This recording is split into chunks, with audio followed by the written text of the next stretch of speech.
स्वागत है आपका फिर से एग्ज़ाम सफलता चैनल पर।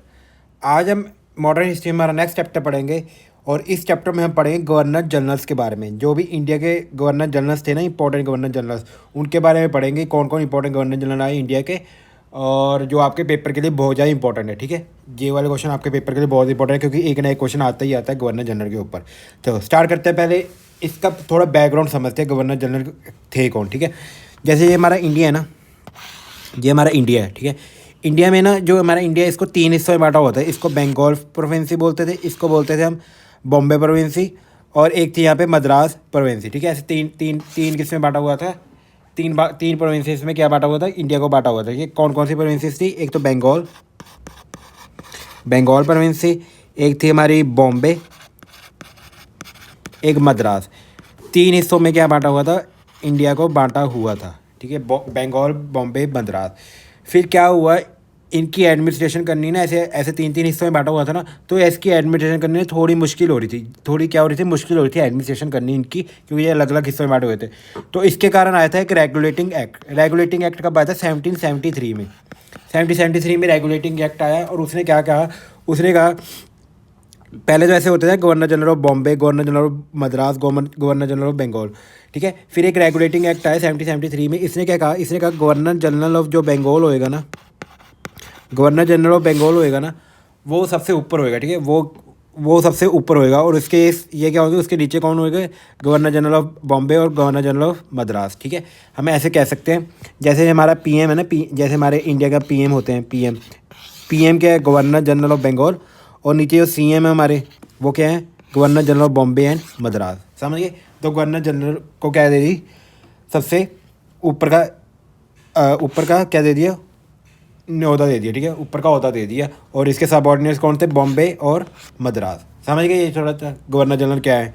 अब देखते हैं इंपॉर्टेंट गवर्नर जनरल्स। ठीक है, देखो, जब सबसे पहला गवर्नर जनरल बना था ना इंडिया का, वो था गवर्नर जनरल ऑफ बंगाल। जो सबसे पहला बना था वो था वॉरेन हेस्टिंग। कब? 1773 से लेकर 85।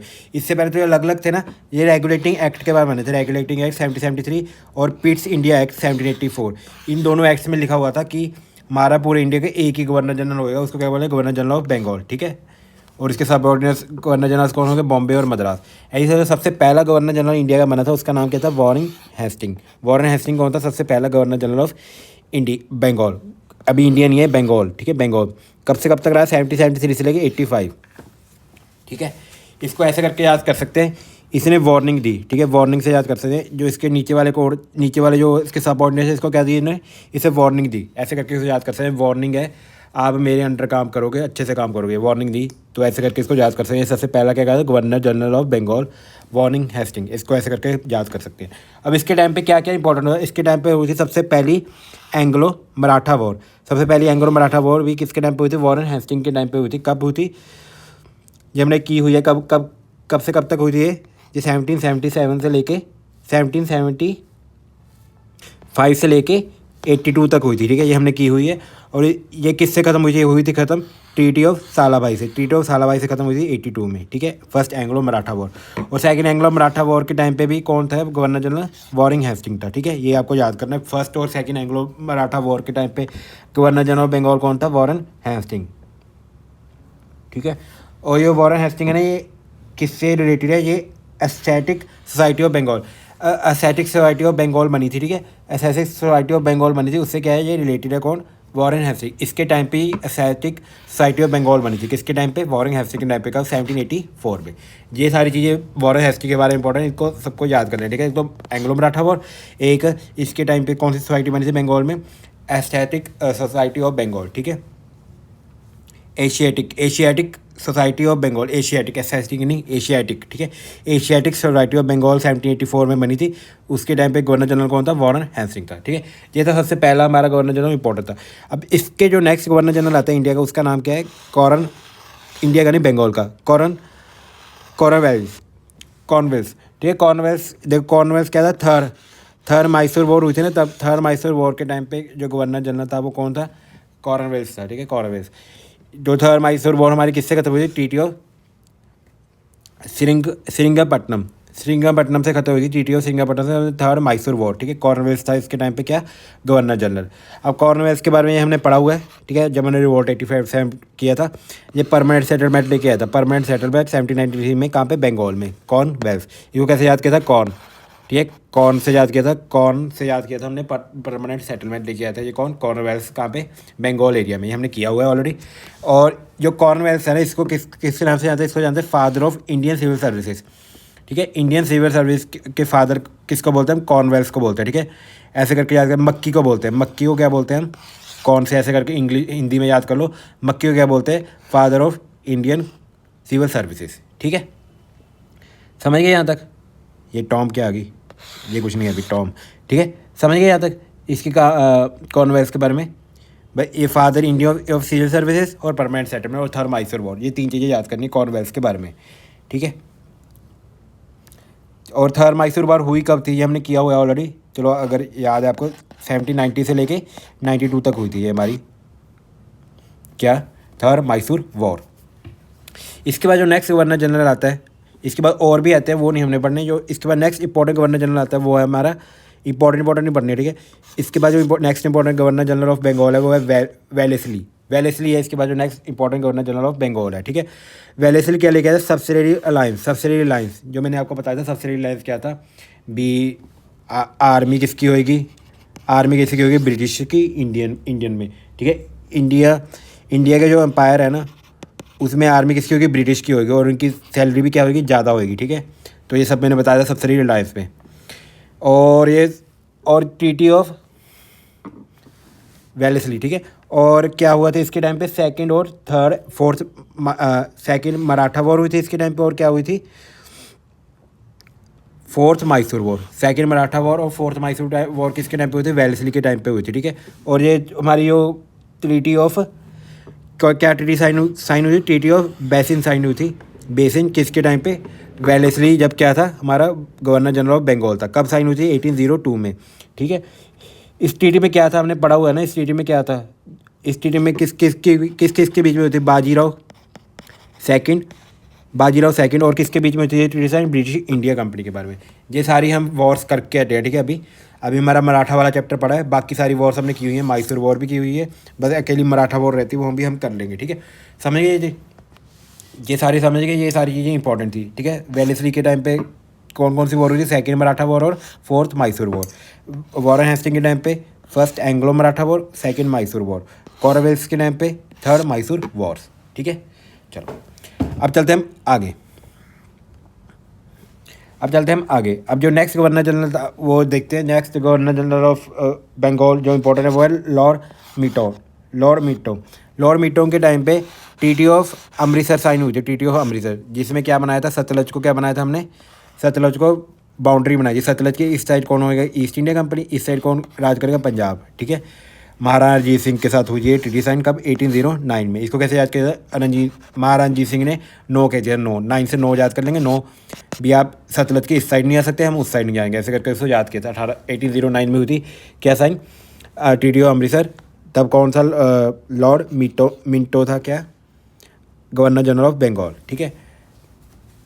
अब इसके बाद जो नेक्स्ट इंपॉर्टेंट हमारा है वो है हेस्टिंग, ठीक है, वॉरेन हेस्टिंग, ठीक है। वॉरेन हेस्टिंग जो था इसके बाद,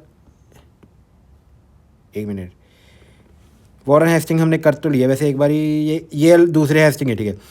ये हेस्टिंग है, ये वॉरेन हेस्टिंग है, ये हेस्टिंग्स है। हेस्टिंग्स कब से गए, 1813 से लेकर 23। ये क्यों इंपॉर्टेंट है, क्योंकि यहाँ पे क्या हुई है, थर्ड मराठा वॉर किसके टाइम पे हुई थी, हेस्टिंग्स के टाइम पे हुई थी। हेस्टिंग्स के टाइम पे क्या हुई थी, थर्ड मराठा वॉर हुई थी। और एंग्लो नेपाल वॉर भी हुई थी, ठीक है। ब्रिटिश और नेपाल के बीच में एक बार युद्ध हुआ था, वो उसके टाइम पे भी कौन था गवर्नर जनरल, हेस्टिंग्स था, 1813 से लेकर 23 तक, ठीक है। और ये भी आपको थोड़ा इधर भी देख लेते हैं, एंग्लो नेपाल और जो इंडिया के ब्रिटिशर्स के बीच में लड़ाई हुई थी उसको कहते हैं एंग्लो नेपाल वॉर। ये किस ट्रीटी से ख़त्म हुई थी, ये ट्रीटी के बीच में साइन हुई थी, ट्रीटी ऑफ सगुली साइन हुई थी किसके बीच में, एंग्लो नेपाल वॉर के बीच में, ट्रीटी ऑफ सगुली। ये भी इंपॉर्टेंट है, ठीक है, ये पूछा हुआ है, ट्रीटी ऑफ सगुली किस पे कब साइन हुई थी, एंग्लो नेपाल वॉर के बीच में साइन हुई थी, ठीक है। और जो हेस्टिंग्स के टाइम पे रायतवाड़ी सेटलमेंट आई थी, रॉयतवारी सिस्टम भी किसके टाइम पे आया था, हेस्टिंग्स के टाइम पे आया था, ठीक है। तब गवर्नर जनरल कौन था, हेस्टिंग्स था। ये लेके कौन आया था इंडिया में, ये लेके आया था मुनरो और रीड, मुनरो और रीड लेके आए थे, पर गवर्नर जनरल ऑफ बंगाल कौन था, हेस्टिंग्स था, ठीक है। मुनरो और रीड लेके आए थे रॉयतवारी सिस्टम। ये हमने पिक पढ़ा हुआ है 1857 के रिवोल्ट में किया था हमने रॉयतवारी सिस्टम परमानेंट सेटलमेंट और रॉयतवारी सिस्टम परमानेंट सेटलमेंट और क्या किया था हमने, मारवाड़ी सिस्टम। ये तीनों सिस्टम हमने किए हुए हैं, तो मैं यहाँ पे रिपीट नहीं कर रहा, ठीक है। चलो अब पढ़ते हैं हम गवर्नर अब इसके बाद पढ़ते हैं हम गवर्नर जनरल ऑफ इंडिया, ठीक है। अब जो गवर्नर, यहाँ तक तो थे गवर्नर जनरल ऑफ बंगाल, इसके बाद क्या चेंज हो गए थे, गवर्नर जनरल ऑफ इंडिया में चेंज हो गए। जो गवर्नर जनरल ऑफ बंगाल थे ना, वो किस में चेंज हो गए, गवर्नर जनरल ऑफ इंडिया में, ठीक है। हाँ ये रहा, ठीक है।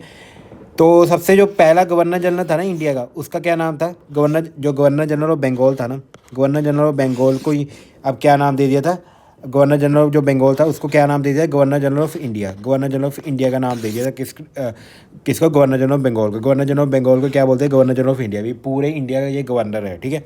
तो सबसे पहला जो गवर्नर जनरल ऑफ इंडिया था उसका नाम क्या था, उसका नाम था first governor general of India William Bentinck, ठीक है। इसे टिक लगा दिया, पूरे इंडिया पे टिक लगा दिया, भी अब मेरा राज चलेगा, ऐसे करके इसको याद कर सकते हैं। कब आए थे, 1828 से लेके 1835 तक first governor general of India कौन था, विलियम बेंटिक। इसके बारे में क्या इंपॉर्टेंट है, इसने सती अबॉलिश की थी, सती को क्या कर दिया था, क्रॉस कर दिया था, ठीक है। सती को क्या कर दिया, क्रॉस कर दिया 1829 में। 1829 में क्या कर दिया, सती को क्रॉस कर दिया, ठीक है। सती क्या होता था, सती होता था बेसिकली, सती हमने किया हुआ ना, सती क्या होता था, अगर किसी का पति मर जाए ना, तो जो पत्नी होती थी वो भी अपने आप को आग में भस्म कर लेती, ठीक है। ये होता था सती। इसको सती को अबॉलिश किया था, विलियम बेंटिक ने किया था, ठीक है। टिक्का लगा दिया था उसने, ऐसे करके उसे याद कर सकते हैं। और ठग थे ना इंडिया में, ठगी मारते जो, उसको क्या सप्रेस किया था इसने, ठग से ना जो पैसे लूट के ले जाते लोगों से, उसको क्या कहते हैं, इसने सप्रेस किया था। और ये सर्किट कोर्ट थी ना, सर्किट कोर्ट ऐसे छोटी छोटी कोर्ट बनी थी, उसको भी किया था इसने, अबॉलिश किया था, ठीक है। और उसको भी क्या किया था इसने, अबॉलिश किया था। और जो विलियम बेंटिक है ना, इसको हम फादर ऑफ, ये हमने आगे लिखा हुआ है, ठीक है, आपको नोट्स में मिल जाएगा। जो विलियम बेंटिक है इसको किस नाम से जानते हैं, father of modern education. William Bentinck को नहीं जानते, बट इसी के टाइम पे एक बंदा और आया था, उसका नाम क्या था, यहाँ पे लिखा हुआ है, ठीक है। ये थोड़ा सा वो हो गया, ठीक है। यहाँ पे लिखा हुआ है फादर ऑफ मॉडर्न एजुकेशन कौन है, मैकॉले मिंट है फादर ऑफ मॉडर्न एजुकेशन। ये किसके टाइम पे आया था, विलियम बेंटिक के टाइम पे आया था, ठीक है। विलियम बेंटिक के टाइम पे आया था कौन, मैकॉले मिंट, जिसको फादर ऑफ मॉडर्न एजुकेशन के नाम से भी जानते हैं। मैकॉले मिंट ने क्या किया था, ये हमने ऑलरेडी किया हुआ है पिछले वाले लेक्चर्स में, ठीक है। ये भी किसके टाइम पे आया था हमारा, विलियम बेंटिक के टाइम पे, ठीक है। ये सारी चीज़ें इंपॉर्टेंट है, इस पर ही क्वेश्चन आए हुए हैं, तो मैंने सारी चीज़ें बता दी विलियम बेंटिक के बारे में। इसके बाद जो next governor general of India important है वो है मेटक्लिफ। ये कब आया था, 1835 से 36 तक। बस इसके पहले एक ही चीज़ इंपॉर्टेंट है, इसने क्या कर दिया था, इंडियन प्रेस को क्या कर लिबरेट, ठीक है। भी आप पहले जो क्या किया होता है, इंडियन प्रेस को खुल छूट नहीं थी, भी आप किसको क्या क्या छाप सकते क्या नहीं छाप सकते, ठीक है। ये छूट नहीं थी, इनको दिखाना पड़ता, फिर ही वो छापते थे। पर मेटक्लिफ ने क्या कर दिया था, known as to liberate the Indian press को क्या कर दिया था, लिबरेट कर दिया था, ठीक है। भी आप कुछ भी छाप सकते हो। ये किसने कहते हैं, मेटक्लिफ ने। बस इसके बारे में यही इंपॉर्टेंट है। इसके बाद जो नेक्स्ट आता है वो है ऑकलैंड। दलौजी पे भी आते हैं, एक ऑकलैंड भी इंपॉर्टेंट है। ऑकलैंड के बारे में यहाँ लिखा नहीं हुआ, ठीक है। ऑकलैंड के बारे में यहाँ पे लिखा हुआ है। नेक्स्ट कौन आता है, ऑकलैंड आता है। ऑकलैंड के बारे में से एक ही चीज़ इंपॉर्टेंट है, फर्स्ट अफगान वॉर हुई थी ऑकलैंड के टाइम पे। फर्स्ट अफगान वॉर का टाइम क्या है, 1838 से लेकर कब हुई थी, 42 तक। तब कौन था हमारा governor general of India, Auckland था, ठीक है। अफगान वॉर, ये भी मैंने बताया हुआ अफगान वॉर, ठीक है। पंजाब भी अब अंडर आ गया था, तो इनको ये खतरा था अफगान ना अटैक कर दें, तो इन ब्रिटिश ने इन पे अटैक किया था। उस टाइम पे गवर्नर जनरल ऑफ इंडिया कौन था, ऑकलैंड था, 1836 से लेके 42 तक, ठीक है। इसके बाद जो नेक्स्ट इंपॉर्टेंट हमारा है वो है हार्डिंग वन का पे 1844 से लेकर 48। फर्स्ट एंग्लो वॉर जो हुई थी इनके टाइम पे हुई थी। इसके टाइम पे क्या हुई थी, फर्स्ट एंग्लो वॉर हुई थी, जो किससे खत्म हुई थी, ट्रीटी ऑफ लाहौर से। हार्डिंग के टाइम पे क्या हुई थी, फर्स्ट एंग्लो सिख वॉर हुई थी। फर्स्ट एंग्लो वॉर नहीं, फर्स्ट एंग्लो सिख वॉर, ठीक है। जो इन्होंने वो बनाया था ना, बॉर्डर बनाया हुआ था सतलुज के बीच में, सतलुज उसने पार कर दी थी सिख ने, जो सिख खालसा फोर्स थी उन्होंने सतलज पार कर दी और क्या कर दिया, अटैक कर दिया ब्रिटिशर पे। तो फर्स्ट एंग्लो वॉर हुई थी, जो ट्रीटी ऑफ लाहौर से क्या हुई थी, खत्म हुई थी, ठीक है। समझ गए, ये स्टोरी मैंने आपको ऑलरेडी बताई हुई है। अब इसके बाद जो next important governor general of India आता है, इससे बहुत क्वेश्चन आते हैं, वो है दलौजी का बात है 1848 से लेकर 1856 तक। तो इसके बारे में सब कुछ इंपॉर्टेंट है, वो पढ़ते रहेगा। डॉक्ट्रिन ऑफ लैब्स मैंने बताया था आपको, रानी जिसका अगर बेटा नहीं होगा तो सारी ज़मीन किसके पास चली जाएगी, ब्रिटिशर्स के पास चली जाएगी। ये था डॉक्ट्रिन ऑफ लैक्स के अंदर। और क्या था, अगर आपका खून का रिश्ता नहीं है ना उस बेटे के साथ, मतलब आपने अडॉप्टेड सन है, तो भी आपको अडॉप्टेड सन को आपका ज़मीन नहीं मिलेगी, ठीक है। तो ये था डॉक्ट्रिन ऑफ लैक्स में के अंदर। तो ये कौन लेके आया था, 1849 में डलहौजी लेके आया था। फर्स्ट रेलवे लेके आया था डलहौजी, कब लेके आया था, ये 1853 में, ठीक है। 5 में 3 जोड़ दिया, तो 1853 में क्या लेके आया था, फर्स्ट रेलवे इंडिया में। कहाँ से कहाँ तक चली थी, बॉम्बे से थाने तक चली थी। जो हमारी फर्स्ट ट्रेन थी कहाँ से कहाँ तक चली, बॉम्बे से थाने तक चली थी हमारी फर्स्ट ट्रेन। लेके कौन आया था इसको, डलहौजी लेके आया था। और इसके किलोमीटर से भी याद करना, इसके किलोमीटर है 34 किलोमीटर, 34 किलोमीटर लंबी थी ये ट्रेन। ट्रेन की पटरी जो थी कितनी लंबी, 34 किलोमीटर लंबी पटरी थी, बॉम्बे से थाने तक चली थी। ये कौन किसके टाइम पे आई थी, डलहौजी के टाइम पे आई थी। वीडो री मैरिज एक्ट, वीडो री मैरिज एक्ट भी लेके आया था 1856 में, कौन, डलहौजी। 1856 में कौन लेके आया था, वीडो री मैरिज एक्ट डलहौजी लेके आया था, समझ गए। ये इसकी हेल्प किसने की थी, ये आपका आज का होमवर्क है।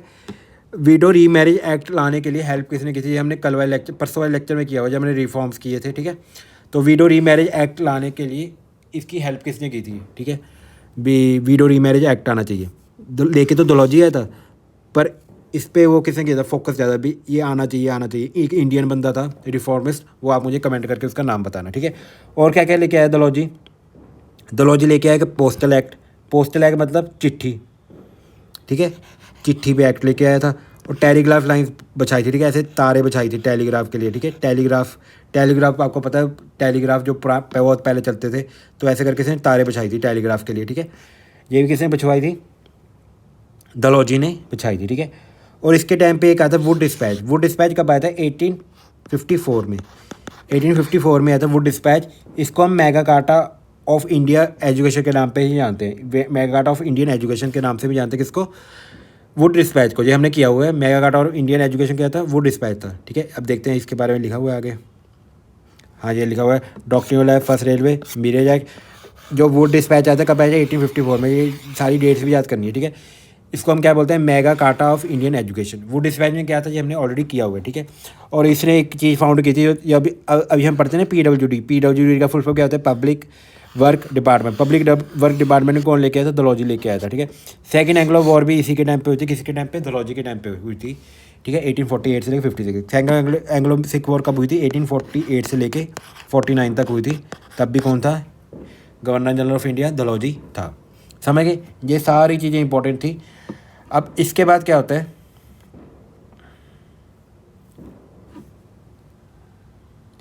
इसके बाद क्या होता है, जो गवर्नर जनरल ऑफ इंडिया है ना, अब उसका नेम फिर रीचेंज कर देते हैं। उसका नेम 1857 के बाद, 1857 का रिवॉल्ट होता है ना, 1857 के रिवॉल्ट के बाद 1858 में एक एक्ट आता है। एक्ट के अंदर जो गवर्नर जनरल ऑफ इंडिया है ना, गवर्नर जनरल ऑफ इंडिया, ठीक है, उसका नाम रीचेंज करके क्या कर देते हैं, वॉइस रॉय ऑफ इंडिया। अब यहाँ से क्या स्टार्ट हो जाएंगे, वॉइस रॉय।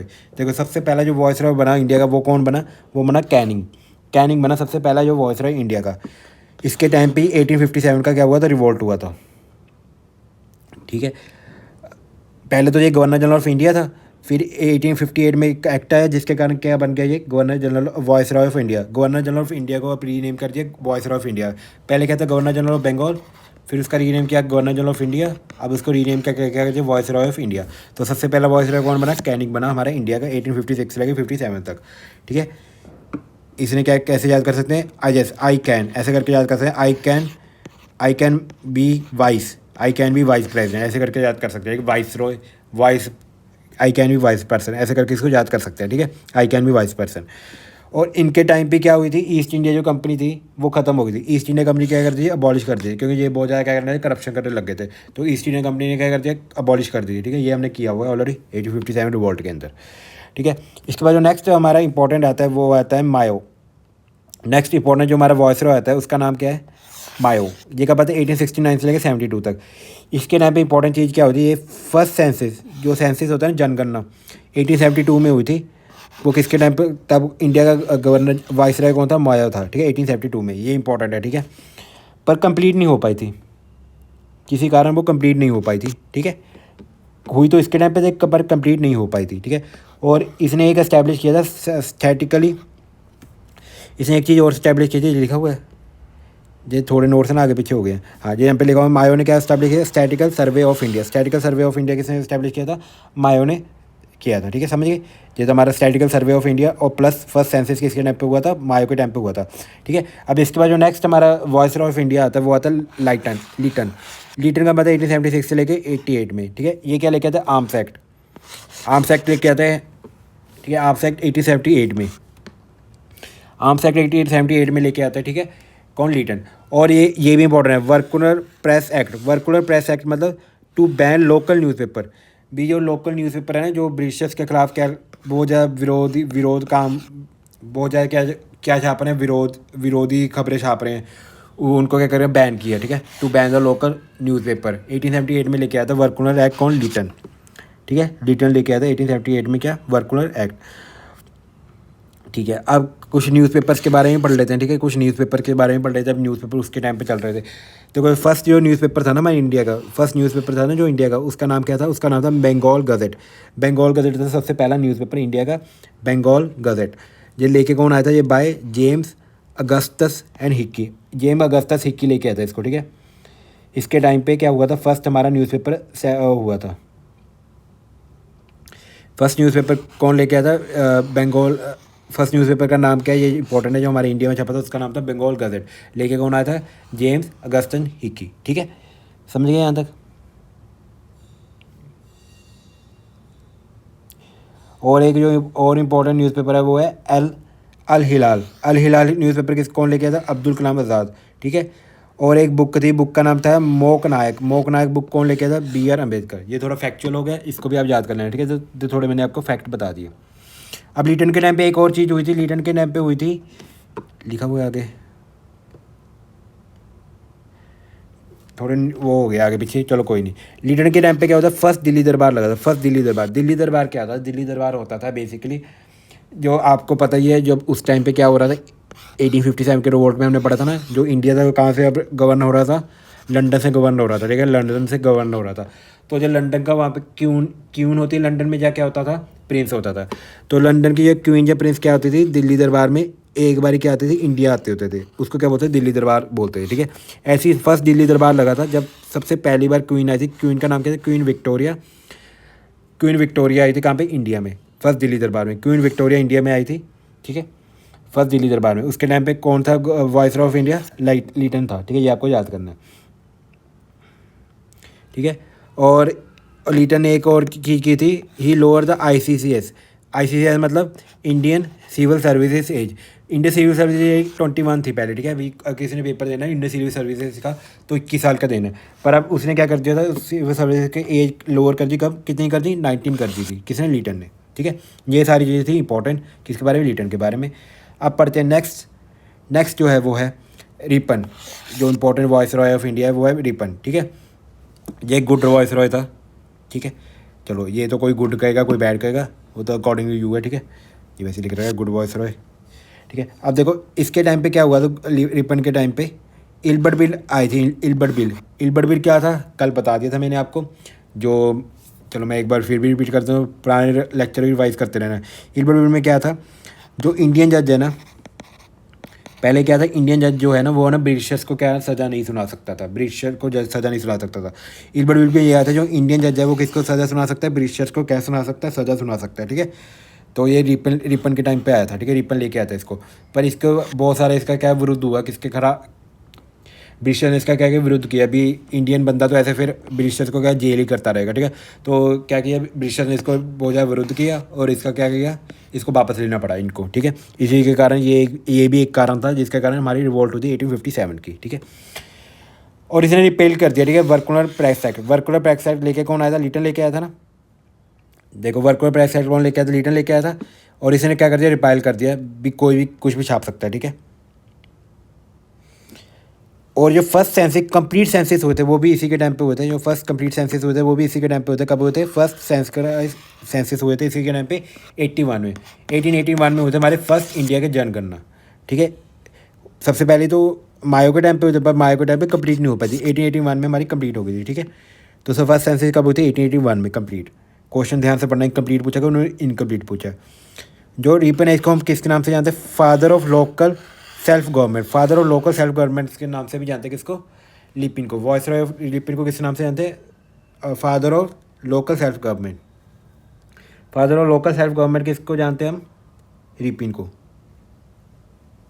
ठीक है। रिपिन को हम father of local self government के नाम से भी जानते हैं, ठीक है।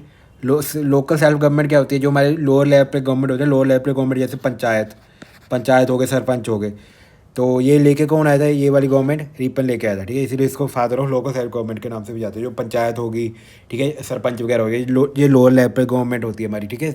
जैसे म्यूनिसिपल हो गए, कॉर्पोरेशन होगी, म्यूनिसिपल्स हो गए हमारे। अगर हम शहर में देखें तो म्यूनिसिपल्स होते हैं, अगर गाँव में देखें तो क्या होते हैं? सरपंच और पंचायत, ठीक है। ये लेके कौन आया था? लेके आया था रिपिन। तो इसी को बोलते हैं father of local self government, किसको? रिपिन को, ठीक है। इसी के टाइम पे एक आई थी हंटर कमीशन। हंटर कमीशन आई थी कब? 1882 में। 1882 में आई थी हंटर कमीशन। ये एजुकेशन के लिए आई थी। वो भी किसके टाइम पे आई थी? रिपिन के टाइम पे ही आई थी, ठीक है। रिपिन के टाइम पे आई थी एजुकेशन के लिए हंटर कमीशन। एक फैक्ट्री एक्ट भी आया था, ठीक है। फैक्ट्री एक्ट भी आया था वो 1881 में। वो उसके टाइम पे भी कौन था हमारा वॉइसरॉय? रिपिन ही था, ठीक है। ये सारी चीज़ें इंपॉर्टेंट है। एक रिपिन इंपॉर्टेंट है, एक डलहौजी इंपॉर्टेंट है, ठीक है। दोनों वॉइसरॉय आप अच्छे से एक बार देख लेना, ठीक है। अब बस 2-3 रह गए हैं हमारे वॉइसरॉयस। जो अगला वॉइसरॉय है उसका नाम था कर्जन। जो अगला वॉइसरॉय ऑफ इंडिया है वो है कर्जन, ठीक है। कर्जन के टाइम पे क्या हुआ था? मैंने कैसे पार्टीशन ऑफ बंगाल, ये मैंने आपको कैसे याद कराया था? उस पर कर्जा चढ़ गया, तो उसे क्या भेज दिया? बंगाल भेज दिया, ऐसे करके याद किया था ना। तो कर्जन के टाइम पे क्या हुआ था? पार्टीशन ऑफ बंगाल हुई थी कब? 1905 में। देखो पाँच हिस्सों में बांट दी, ठीक है। 5 हिस्सों में बांट दिया, ऐसे करके इसको याद कर लेंगे।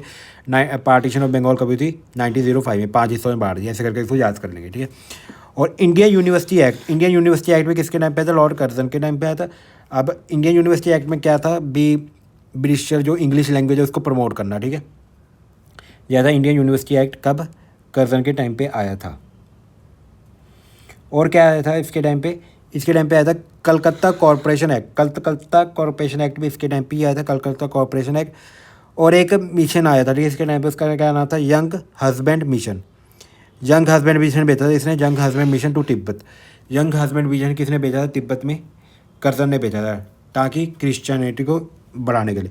यंग हस्बैंड मिशन किसने भेजा था तिब्बत में? कर्जन ने भेजा था, ठीक है। इसको भी आप याद कर लेना, ठीक है। ये सारी चीज़ें इंपॉर्टेंट है। इसके बाद जो नेक्स्ट हमारा वॉइसरॉय था उसका नाम था मिंटो। ये मिंटो सेकंड है। ये जो हमने पहले पढ़ा था, एक मिंटो पढ़ा था, ये मिंटो 2, ठीक है। मिंटो सेकंड आता है। इसके नाम में बस एक ही चीज़ इंपॉर्टेंट, 1906 में, ठीक है। 1905 में बंगाल अलग हो गया था, तो 1906 में वहाँ पे क्या करते थे? जो मुस्लिम इकट्ठे हो गए क्या बना रही थी? मुस्लिम लीग बना रही थी 1906 में, ठीक है, जब बंगाल अलग हुआ था। तो उस टाइम पे वॉइसरॉय कौन था? मिंटो था। और सूरत स्प्लिट भी इसी के टाइम पे हुई थी। सूरत स्प्लिट भी इसी के टाइम पे हुई थी, ठीक है। सूरत स्प्लिट में क्या हुआ था? जो मॉडरेट्स थे वो अलग हो गए थे, और जो एक्सट्रीमिस्ट थे वो अलग हो गए। मैंने करवाया हुआ है, एक्सट्रीमिस्ट और मॉडरेट्स अलग हो गए थे, ठीक है। एक्सट्रीमिस्ट क्या थे? गरम दल। मॉडरेट्स कहते हैं नरम दल, ठीक है। गरम दल और नरम दल अलग हो गया था सूरत स्प्लिट में। उसके टाइम पे भी वॉइसरॉय कौन था? मिंटो ही था। गरम दल कौन सा? जो कह रहे थे भी हमको विरुद्ध करना चाहिए सरकार उसका, ठीक है, विरुद्ध करना चाहिए। और जो नरम दल था, मॉडरेट्स थे, वो क्या कह रहे थे? हमको क्या करनी चाहिए? उनसे प्रेयर्स करनी चाहिए, किनको? ब्रिटिशर को प्रेयर करनी चाहिए, एप्लीकेशन लिखनी चाहिए भी हमारी ये मांगे हैं। पर जो गरम दल था वो कह रहा था नहीं, हमको लड़के ही आज़ादी लेनी पड़ेगी, ठीक है। ये 2 दलों में बट गया था सूरत स्प्लिट में, ठीक है, जो हमने किया हुआ है। उस टाइम पे वॉइसरॉय कौन था? मिंटो था, ठीक है। अब लास्ट 2 जो वॉइसरॉय रह गए हैं वो देखो, फाइनल वॉइसरॉयस। 2 वॉइसरॉयस रह गए हैं। ये सारे के सारे वॉइसरॉय इंपॉर्टेंट है, इनके नोट्स बना लेना अच्छे से। इसके बाद कोई क्वेश्चन नहीं जाएगा, एक ना एक क्वेश्चन पक्का आएगा ही आएगा आपके शिफ्ट में, ठीक है। तो ये अच्छे से नोट्स बना लेना, हर पेपर के लिए ये इंपॉर्टेंट है, कोई मर्जी पेपर हो आपका, ठीक है। जो नेक्स्ट वॉइसरॉय आता है उसका नाम है हार्डिंग टू। कब आता है? 1910 से 1960 तक। इसके टाइम पे हुआ 3rd दिल्ली दरबार। अब वहाँ से लंदन से आएगा कोई? लंदन से कौन आया था? किंग जॉर्ज फोर आया था लंदन से, ठीक है। और कैपिटल शिफ्ट हो गई थी इसी के टाइम पे। कैपिटल शिफ्ट कहाँ से हुई थी? कलकत्ता थी पहले कैपिटल, ठीक है। पूरे इंडिया की कैपिटल कहाँ थी? कलकत्ता दिल्ली कैपिटल शिफ्ट कर दी थी, ठीक है, हेनरी सेकंड ने। दिल्ली दरबार के बाद, 3rd दिल्ली दरबार के बाद जब किंग जॉर्ज 5 आए थे ना, उसके बाद क्या होगा था? कैपिटल भी शिफ्ट कर दी कलकत्ता से दिल्ली। अब जो लास्ट हमारे वॉइसरॉय है वो है क्लैमफोर्ड कब आया था? 1960 से 21 तक, ठीक है। ये इसके टाइम पे क्या आया था? एक गवर्नमेंट ऑफ इंडियन एक्ट 1919 आया था, ठीक है। इनके एक्ट्स के बारे में हम पढ़ेंगे एक लेक्चर में, उसमें हम सारे एक्ट्स के बारे में पढ़ लेंगे, ठीक है। बस आप एक थोड़ा देख लो इसमें क्या आया था। गवर्नमेंट ऑफ इंडियन एक्ट आया था 1919 में, जब उस टाइम कौन था गवर्नर जनरल? वॉइसरॉय क्लैमफोर्ड था, ठीक है। और इसीलिए इसको किस नाम से जानते हैं? मॉन्टेक क्लैमफोर्ड रिफॉर्म्स, जो गवर्नमेंट ऑफ इंडिया एक्ट आया था, इसलिए इसको किस नाम से जानते हैं, मॉन्टेक क्लैमफोर्ड रिफॉर्म्स के नाम से जानते हैं, क्योंकि इसके टाइम पे वॉइसरॉय कौन था, क्लैमफोर्ड, यही लेके आया था गवर्नमेंट ऑफ इंडिया एक्ट 1919, ठीक है, समझिए। और इसने रॉलेट एक्ट भी पास किया था, एक रॉलेट एक्ट क्या था, जिसके कारण जलियांवाला बाग मसैकर भी होता है, ठीक है। जलियांवाला बाग मसैकर क्या था, ये भी हम पढ़ेंगे जब गांधीयन चैप्टर पढ़ेंगे, ठीक है। देखो एक बार फिर भी देख लो, रॉलेट एक्ट क्या था। रॉलेट एक्ट ये था बी जो उस टाइम अगर रॉलेट एक्ट लग गया ना, तो जो ब्रिटिश पुलिस है ना, वो किसी को भी उठा के जेल में डाल सकते हैं बिना पूछे किसी को भी उठा के जेल में डाल सकते हैं, ठीक है। बिना पूछे किसी को भी उठा के जेल में डाल सकते हैं, ये था रॉलेट एक्ट के अंदर। तो ऐसे जलियांवाला बाग में मैसेकर हुआ था। जलियांवाला बाग में ना बैसाखी के दिन 13 अप्रैल के दिन लोग इकट्ठे हुए थे, ठीक है। लोग इकट्ठे हुए थे, ठीक है। लोग ऐसे इकट्ठे हुए थे, दो इनके ना फ्रीडम फाइटर थे, उनको जेल में डाला हुआ था, ठीक है। 2 फ्रीडम फाइटर को जेल में डाला हुआ था, उनको बचाने के लिए लोग इकट्ठे हुए थे, भी हम प्लान करते हैं भी उनको निकलवा लेंगे कैसे, ठीक है। तो इनका एक लीडर था। तो फिर क्या हुआ, जलियांवाला बाग मसैकर में यहाँ पे एक ही गेट था, बस छोटा सा एक गेट था, उस गेट को क्या कर दिया, लॉक कर दिया। और अंदर कौन घुस गए, अंदर घुस गए ब्रिटिशर घुस गए, और मतलब ब्रिटिश आर्मी घुस गई। उन्होंने क्या चला दी, बंदूक चला दी, गोलियां चला दी, इन पे गोलियां चला दी, सबको क्या कर दिया, मार दिया, ठीक है। बिना कहते खून ही खून कर दिया, सबको क्या कर दिया, मार दिया। ये ऑर्डर किसने दिया था, जनरल लॉ डायर ने दिया था इनको ऑर्डर कि सबको क्या कर दो, मार दो, गोलियां चला दो सब पे, ठीक है। रॉयल एक्ट के अंदर यही प्रोविजन थी भी किसी को भी कभी भी मार सकते हैं, ठीक है। इसके बारे में हम पढ़ेंगे दोबारा, मैं थोड़ा सा आपको स्टोरी पता लग गई होगी, इसके बारे में डिटेल में भी पढ़ेंगे, जब हम पढ़ेंगे हमारा क्विट इंडिया गांधीयन फेस पढ़ेंगे ना, उसमें पढ़ेंगे, ठीक है। चलो थोड़ा सा मैंने बता दिया। जलियांवाला मैसेकर के टाइम पे वॉइसरॉय कौन था, क्लैमफोर्ड था, ये भी आपको पता होना चाहिए, ठीक है। ये थे हमारे सारे important viceroys, governor general of Bengal और गवर्नर जनरल ऑफ इंडिया, ये सारे हमने इंपॉर्टेंट पढ़ लिए हैं। इनको आप अच्छे से याद कर लेना, ठीक है। इनमें से एक ना एक क्वेश्चन आपके एग्ज़ाम में आ जाएगा, ठीक है। चलो आज के लेक्चर में इतना ही था फिर, ठीक है। देखो टाइम हो गया, ठीक है। आज के लेक्चर में से इतना ही था, बाकी हम करेंगे कल, ठीक है। आई होप आपको ये लेक्चर अच्छा लगा। अगर आपको ये लेक्चर अच्छा लगा, इसको लाइक करना मत भूलना, और चैनल को सब्सक्राइब करना मत भूलना, और कमेंट करना भी मत भूलना आपको ये लेक्चर कैसा लगा। और इस सारे चैप्टर के जो आपको हैंड रिटन नोट्स हैं वो कहाँ पे मिलेंगे, वो मिलेंगे आपको एग्ज़ाम सफलता टेलीग्राम ग्रुप पे, जिसका लिंक डिस्क्रिप्शन में भी है। ओके, थैंक यू, मिलते हैं फिर कल।